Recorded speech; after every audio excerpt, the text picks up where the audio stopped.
یک شاگرد پیش استادش میآید میگه حضرت همین میگم یار زنی دیگه بگیرم چی مصلحت میگی؟ میگه بگی بچم زن نعمت چی منو میگیری بگی. با زن میگیرم. این زنها ختم رسول کردن بسیار مشکله. بعضیاش فهم میکنن ما در یک هفته یک بار بیای قبول داریم فلان بیسمدام. انا بعد وقتی که مردک گریف بعد در بالای گردنش سوار میشه و احوالش بد میکنن خدکت مجا کنن بعد با تو چی ها کنن.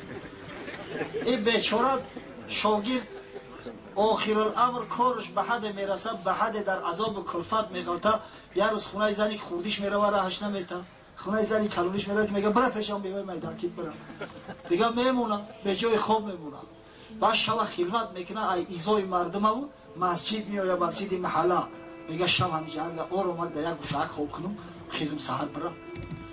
یا یا تاریک در چیز پاش بر میخوره میافته در بالای کسی یا آواز میبره که آبچه سر و سیمه نشه خشرو بیام گرگ سرت میکنه میبینم استاد شاید یه حضرت خدتی میگه هو آی تو در اینجا خوبی میگه او میگه حضرت چند تا بخشیده همه جایی یه بچه میگه یک کریم سوشی آخه میگه تمام احوال هم میدونسته برای چی مورد نصیحت نکردی اومدم مخصوص ایت مصلحت پرسیدم مشورت پرسیدم.